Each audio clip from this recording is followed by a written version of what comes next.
જય હિન્દ, સ્વાગત છે આપ સૌનું. આજના લેક્ચરમાં આપણે વાત કરીશું ઇલેક્ટ્રોનિક્સ, બેઝિક ઇલેક્ટ્રોનિક્સના ઇમ્પોર્ટન્ટ કોન્સેપ્ટ અને કેટલાક ઇમ્પોર્ટન્ટ MCQની ચર્ચા કરીશું આપણે. So let's see without wasting much time. Students, તમને ખ્યાલ હોવો જોઈએ કે જે ઇલેક્ટ્રોનિક્સ કોમ્પોનન્ટ્સ હોય છે તેમાં ઘણા સિમ્બોલ પણ હોય છે. હવે પરીક્ષામાં સિમ્બોલ ડાયરેક્ટ પૂછાતા હોય છે. જેમ કે નોર્મલી આપણે વાત કરીએ, આ જે છે એ અવરોધનો સિમ્બોલ છે, બધાને ખબર હશે. પરંતુ તમે અહીંયા આ રીતે એરો લગાવી દેશો તો આ અવરોધ જે હશે એ બદલાતો અવરોધ, જેને કહીશું વેરિયેબલ રજિસ્ટર. કેવો હશે? વેરિયેબલ રજિસ્ટર થઈ જશે. ક્લિયર છે? પછી તમે જુઓ, જેમ કે આપણે આ ટાઈપનો સિમ્બોલ જે છે તમને ખ્યાલ જ કદાચ હશે. આ જે સિમ્બોલ છે આ ટાઈપનો એ થર્મિસ્ટરનો છે. મતલબ નાના નાના જે ઇલેક્ટ્રોનિક્સ કોમ્પોનન્ટ્સ હોય છે, ડાયોડ હોય છે, થર્મિસ્ટર હશે, પછી તમને ખ્યાલ હશે પ્રીસેટ કેપેસિટર હોય છે. આ બધું તમને ક્યાં જોવા મળશે? આ જે પ્રીસેટ કેપેસિટર બધું તમે માઇક્રો કંટ્રોલર સબ્જેક્ટ ભણશો, આપણે એના લેક્ચર પણ અપલોડ કરીશું. એમાં પિન્સ તમે જોવા મળશે. ટોટલ પિન્સ જે હોય છે 40 પિન હોય છે. તો એમાં તમને પ્રીસેટ કેપેસિટર પણ જોવા મળશે. એનો જે સિમ્બોલ હોય છે એ આ ટાઈપનો સિમ્બોલ હશે. જોજો ખાસ, એ આ ટાઈપનો સિમ્બોલ હોય છે. એને પ્રીસેટ કેપેસિટર કહીશું આપણે. વેરિયેબલ કેપેસિટર, જેમ કે બદલાતું કેપેસિટર હોય તો એમાં તમે આ રીતે યાદ રાખજો, વેરિયેબલ કેપેસિટર. ક્લિયર છે? પછી ડાયોડ જે હોય છે ને, ડાયોડ, એમાં પણ વેરિયેબલ ડાયોડ હોય. આ તમને ખ્યાલ જ છે, આ એનોડ, આ કેથોડ. તો આ જે હશે એ વેરિયેબલ ડાયોડ હશે, સોરી વેરિએક્ટર ડાયોડ હશે. પછી તમે જુઓ, આ રીતે તમે જોયું હશે કદાચ સિમ્બોલ. આનો સિમ્બોલ છે, આ ઇન્ડક્ટરનો છે. ક્લિયર થાય છે? તો નોર્મલી જોવા જઈએ આપણે તો રજિસ્ટર ખાલી એક પ્રકારનું રજિસ્ટર કે એક પ્રકારનું કેપેસિટર, એક પ્રકારનું ઇન્ડક્ટર નથી હોતો. ઘણા બધા કેપેસિટર, ઘણા બધા ઇન્ડક્ટર હોય છે. ક્લિયર થાય છે? જેમ કે તમને ખ્યાલ હોય કે પેપર કેપેસિટર પણ હોય છે. ક્લિયર છે? એની અલગ અલગ રેન્જ હોય, પછી એના વોલ્ટેજ રેટિંગ અલગ અલગ હોય, એનો ટોલરન્સ બી હોય છે ±10%. તો આ બધું તમને ખબર હોવી જોઈએ. ક્લિયર થાય છે? પછી તમે જો ઇલેક્ટ્રોલાઇટ કેપેસિટર. ક્લિયર થાય છે? તો આજનું જે આપણું લેક્ચર જે છે એ ઇલેક્ટ્રોનિક્સ બેઝ છે. એક્ઝામમાં લગભગ MCQ મોસ્ટલી પૂછાતા હોય છે, કારણ કે આ જ વસ્તુ જે છે એ માઇક્રો પ્રોસેસર અને માઇક્રો કંટ્રોલરમાં પણ તેનો ઉપયોગ થતો હોય છે. ક્લિયર થાય છે? જેમ કે કાર્બન કોમ્પોઝિશન આ પ્રકારનું રજિસ્ટર બી હોય છે. તો એમાં 200 લગભગ 20 મેગા ઓહ્મ જેટલી એની સાઇઝ હોય છે. પાવર રેટિંગ લગભગ એનું 2 થી 3 કિલોવોટનું જેટલું પાવર રેટિંગ હોય છે. એનો ટોલરન્સ પણ હોય છે. એનો ખર્ચો, મતલબ આ જે એનો કોસ્ટ હોય છે મતલબ મોડરેટ હોય છે, મતલબ મીડિયમ ખર્ચો હોય છે એનો. અવાજ આમાંથી બિલકુલ નથી આવતો, અવાજ બિલકુલ ઓછો હોય છે, લો નોઇઝ આપણે કહીશું. પણ તમે જો અહીંયા જે ફ્રિકવન્સી રિસ્પોન્સ હોય છે, આ રજિસ્ટરનો એ કેવો હોય છે? સારો હોય છે, બેટર કહીશું આપણે. અને ટેમ્પરેચર કોફિશિયન્ટની વાત કરીએ તો લો હશે. આ બધું સમજવું જરૂરી છે. ધીમે ધીમે તમે સમજશો ઇલેક્ટ્રોનિક્સને તો તમને વધારે મજા આવશે. ક્લિયર થાય છે? ચાલો આપણે સ્ટાર્ટ કરીએ MCQ. ચલો હવે સમજીએ આપણે. પહેલો ક્વેશ્ચન છે, ટ્રાન્ઝિસ્ટરને 2 PN જંકશન ડાયોડના સંદર્ભમાં કેવી રીતે જોડેલા કલ્પી શકાય? તો ટ્રાન્ઝિસ્ટર તમે જુઓ અહીંયા 2 PN જંકશન ડાયોડના સંદર્ભમાં કેવી રીતે જોડી શકાય? તો P અને NP. હવે તમને આ ખબર હોવી જોઈએ, P અને N. Pનો મતલબ થશે આપણે પોઝિટિવ અને એનો મતલબ થશે નેગેટિવ થશે. બરાબર? આ બે મટીરિયલ હશે, P ટાઈપ મટીરિયલ અને N ટાઈપ મટીરિયલ. અહીંયા જે હશે આને શું કહીશું આપણે? એનોડ કહીશું અને કેથોડ કહીશું. ક્લિયર થાય છે? આને એનોડ અને આને કેથોડ કહીશું. આમાં શું હશે? હોલ્સ હશે, આમાં ઇલેક્ટ્રોન હશે. ક્લિયર છે? અહીંયા તમે જુઓ, બંનેને આપણે જોડીશું તો અહીંયા એક ડેપ્લેશન લેયર બનશે. ઇલેક્ટ્રોન જે છે પોઝિટિવ તરફ અને હોલ્સ જે છે નેગેટિવ તરફ અટ્રેક્ટ થશે ને એક લેયર બનશે. ક્લિયર છે. તો આ ડિપ્લેશન લેયર જે હશે એ એનું પડ મતલબ કેવું હશે, પાતળું હશે. એમ ફોરવર્ડ બાયસની અંદર આ ડિપ્લેશન લેયર જાડું નહીં હોય. ક્લિયર છે. પરંતુ રિવર્સ બાયસમાં શું થશે, આ એઝ એ ઇન્સ્યુલેટર તરીકે કામ કરશે. વધારે પડતે વોલ્ટેજ તમે આપશો તો આ ડિપ્લેશન લેયર સાઇઝ વધી જશે ને શું થશે, બ્રેકડાઉન થઈ જશે. આ ક્લિયર છે. હવે આની જે કેરેક્ટરિસ્ટિક્સ હોય છે, લાક્ષણિકતા જે હોય છે, તમે કદાચ સમજ્યા હોય તો આ રીતે હોય છે. ખાસ સમજો ભાઈ, ડિટેલમાં થોડું સમજીએ આને. આ જે છે વાય અક્ષ એ ફોરવર્ડ કરંટ તરીકે આપણે, અને આ જે છે એ રિવર્સ કરંટ તરીકે, અને આ ફોરવર્ડ વોલ્ટેજ અને આ reverse voltage. Clear. Plus V લખ્યા અહીં માઇનસ વી, અને આ ફોરવર્ડ કરંટ અને રિવર્સ કરંટ. ક્લિયર છે. તો તમને ખ્યાલ જ હશે આપણે જે મટીરિયલનો ઉપયોગ કરીશું એ જર્મેનિયમ હશે, સિલિકોન હશે.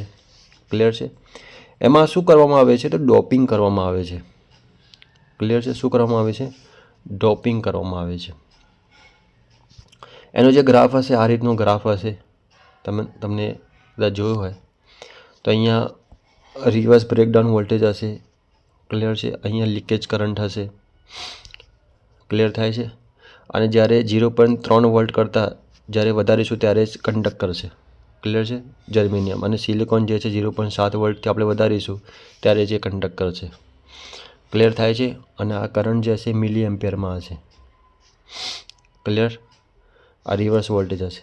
તો આ બધી વાત આપણે આગળ કરીશું. ક્લિયર થાય છે. તો અહીંયા તમે જુઓ,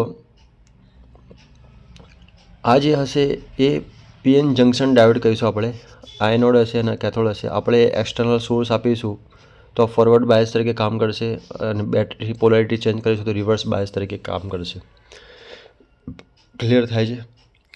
તો એમાં પણ તમે જુઓ અલગ અલગ પ્રકારના ડાયોડ હશે.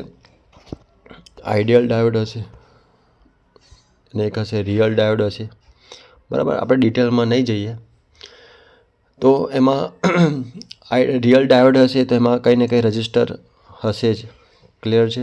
આઈડિયલમાં કોઈ રજિસ્ટર નહીં હોય, લોસલેસ હશે. ક્લિયર થાય છે. તો આપણે ક્વેશ્ચન પર આવીએ.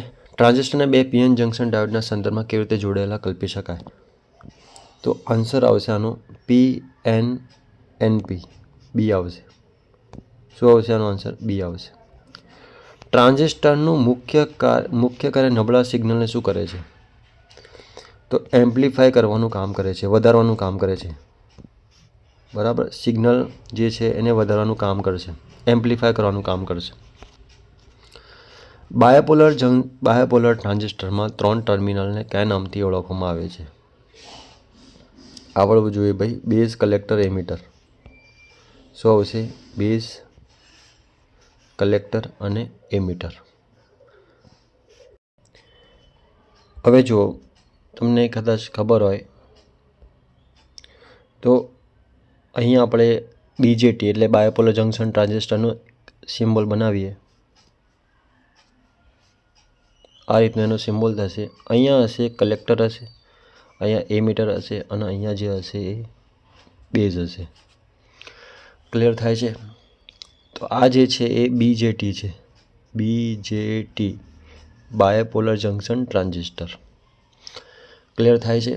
આની જે ક્ષમતા છે અંદાજિત 1400 વોલ્ટ અને કરંટ જે છે 50 એમ્પિયર કરંટ સુધી આની સહનશીલતા છે. ક્લિયર થાય છે. એવી રીતે IGBT હશે, પછી SCR હશે, સિલિકોન કંટ્રોલ રેક્ટિફાયર. બધી વાત પછી કરીશું આપણે. ચલો ક્વેશ્ચન પર આવીએ. બાયોપોલર ટ્રાન્ઝિસ્ટરમાં 3 ટર્મિનલ કયા નામથી ઓળખવામાં આવે છે? તો આવશે બેઝ, કલેક્ટર અને એમિટર. ટ્રાન્ઝિસ્ટર માટે નીચેના પૈકી કયું સાચું છે? તો તમે જો અહીંયા કલેક્ટર ક્ષેત્ર સૌથી મોટું હોય છે, એમિટર ક્ષેત્ર કલેક્ટર કરતાં થોડું નાનું હોય છે, બેઝ ક્ષેત્ર ખૂબ જ પાતળું હોય છે. તો આપેલ તમામ. ક્લિયર છે. સારો ક્વેશ્ચન છે. ટ્રાન્ઝિસ્ટર માટે નીચેના પૈકી કયું સાચું છે? કયું સાચું છે? તો તમે જુઓ એમીટર સારી રીતે વધારે માત્રામાં ડોપિંગ કરવામાં આવે છે, બેઝ ખૂબ જ ઓછો ડોપિંગ કરવામાં આવે છે. કલેક્ટર ડોપિંગ એમીટર તથા બેઝના ડોપિંગના મધ્યમ જેટલું હોય છે. તો ડી આવશે આપેલ તમામ. ટ્રાન્ઝિસ્ટરમાં ક્ષેત્રફળની દ્રષ્ટિએ સૌથી મોટો ભાગ કયો હોય છે? કલેક્ટર આવશે. ક્લિયર છે? શું આવશે? કલેક્ટર આવશે. ટ્રાન્ઝિસ્ટરમાં ક્ષેત્રફળની દ્રષ્ટિએ સૌથી નાનો ભાગ કે તો બેઝનો હોય છે. એનાથી થોડો મોટો એમીટરનો અને સૌથી જાડો જે ભાગ હોય છે કલેક્ટરનો હોય છે. ટ્રાન્ઝિસ્ટરમાંથી નીકળતા 3 ટર્મિનલ પૈકી 2 ટર્મિનલ વચ્ચેનું રેઝિસ્ટન્સ લગભગ સરખા જેવું હોય છે. તો એમીટર બેઝ કલેક્ટર યાદ રાખજો. આન્સર આવશે એ આવશે. ટ્રાન્ઝિસ્ટરમાં કરંટ શેના દ્વારા વહે છે? તો તમને ખ્યાલ જ હશે, હોલ્સ અને ઇલેક્ટ્રોન્સ. ટ્રાન્ઝિસ્ટરમાં બેઝ કરંટ એમીટરના કરંટના ખાલી જગ્યાથી ઓછું હોય છે. કેટલા પર્સન્ટેજ ઓછું હોય છે? તો 5%. ટ્રાન્ઝિસ્ટરમાં કેટલા ડિપ્લેશન લેયર હોય છે? કેટલા હશે ભાઈ? આ તો આવડવું જોઈએ ક્વેશ્ચન. 2 ડિપ્લેશન લેયર હશે.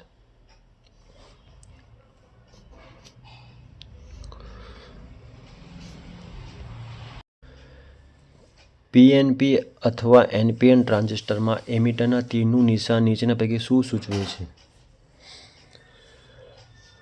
તો કરંટની દિશા સૂચવે છે. પીએનપી ટ્રાન્ઝિસ્ટરની સરખામણીમાં એનપીએન ટ્રાન્ઝિસ્ટર વધારે વપરાય છે, કારણ કે કયું કારણ હશે ભાઈ? તો શું આવશે? એનપીએન ટ્રાન્ઝિસ્ટરની સ્વિચિંગ સ્પીડ વધારે હોય છે. સી આવશે. ક્લિયર થાય છે? 12મો ક્વેશ્ચન ક્લિયર થયો. પીએનપી અથવા એનપીએન ટ્રાન્ઝિસ્ટરમાં એમીટરનું તીરનું નિશાન શું સૂચવે છે? તો કરંટની દિશા સૂચવે છે. આ તો ખબર હોવી જોઈએ ભાઈ. ટ્રાન્ઝિસ્ટરના સિમ્બોલમાં ત્રાસી લાઇન તીરના નિશાન સાથે અંદર પ્રવેશતી અથવા બહાર નીકળતી દ્રશ્ય તે કયો ટર્મિનલ હોય છે? તો આવા બેઝિક ક્વેશ્ચનમાં પૂછી લે છે. એમીટર હશે. ટ્રાન્ઝિસ્ટરના સિમ્બોલમાં ત્રાસી લાઇન પરનો એરો કે જે અંદરથી બહાર તરફ જતો દર્શાવ્યો હોય તે કયા પ્રકારનું ટ્રાન્ઝિસ્ટર હશે? એનપીએન. ટ્રાન્ઝિસ્ટરના સિમ્બોલમાં ત્રાસી લાઇન પરનો એરો કે જે બહારની અંદર તરફ જતો દર્શાવેલો તે કયા પ્રકારનું ટ્રાન્ઝિસ્ટર છે? તો પીએનપી આવશે. બાયપોલર ટ્રાન્ઝિસ્ટર એટલે શું આવશે ભાઈ? તો 3 ટર્મિનલ સેમિકન્ડક્ટરવાળી ડિવાઇસ હોય છે, 3 લેયરવાળી સેમિકન્ડક્ટર ડિવાઇસ હોય છે, કે 3 જંકશનવાળી સેમિકન્ડક્ટર ડિવાઇસ હશે.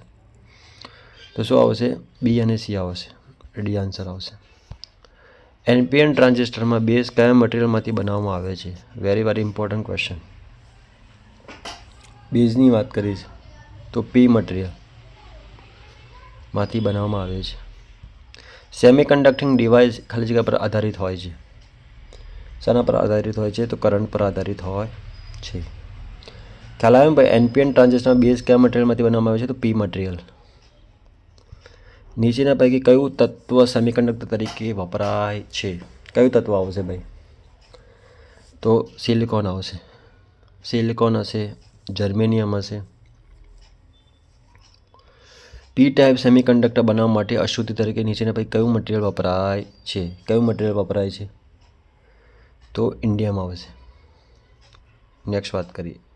એન ટાઈપ સેમિકન્ડક્ટર મટીરિયલ બનાવવા માટે અશુદ્ધિ સ્વરૂપે કયું મટીરિયલ ઉમેરવામાં આવે છે?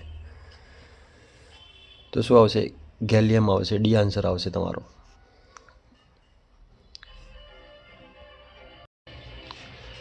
ચાલો 23મા નંબરનો ક્વેશ્ચન. સેમિકન્ડક્ટર મટીરિયલ કંડક્ટર કે ઇન્સ્યુલેટર નથી. સેમિકન્ડક્ટરની કંડક્ટિવિટી વધારવા માટે નીચે પૈકી કઈ રીત વપરાય છે? શું આવશે? બોલો ભાઈ આન્સર. અશુદ્ધિ એટમ ઉમેરીને આન્સર આવશે બી આવશે. નીચેના પૈકી કઈ પેસિવ ડિવાઇસ છે? પૂછાશે હો ભાઈ. તો ઇન્ડક્ટર. બાકીના જે બધા છે એ એક્ટિવ છે. ઇન્ડક્ટર છે એ પેસિવ ડિવાઇસ છે. ઇલેક્ટ્રોનિક સર્કિટમાં ટ્રાન્ઝિસ્ટરનો ઉપયોગ સ્વિચ તરીકે કરવામાં આવે છે. જ્યારે ટ્રાન્ઝિસ્ટર સ્વિચ ઓફ હોય ત્યારે તેના ટર્મિનલની એક્રોસ હાઈ વોલ્ટેજ અસ્તિત્વ ધરાવે છે. આ વોલ્ટેજથી ટ્રાન્ઝિસ્ટરનું રક્ષણ કેવી રીતે કરવામાં આવે છે? બોલો ભાઈ શું આવશે? તો રિલે સિરીઝ ડાયોડ તરીકે જોડાય છે. ડી આવશે. ટ્રાન્ઝિસ્ટરનો સ્વિચ તરીકે ઉપયોગ કરવામાં આવે ત્યારે ટર્મિનલ ઓન ઓફ તરીકે જોડાય છે. કયો ટર્મિનલ ભાઈ? તો કલેક્ટર અને એમિટર. ક્લિયર થાય છે? તો મોસ્ટ આપણે 26 ક્વેશ્ચન ડિસ્કસ કર્યા. નેક્સ્ટ લેક્ચરમાં બીજા ક્વેશ્ચન જોઈશું. કંઈ પણ ક્વેરી હોય તો તમે કમેન્ટ કરી શકો છો. ઓકે, જય હિન્દ, જય ભારત.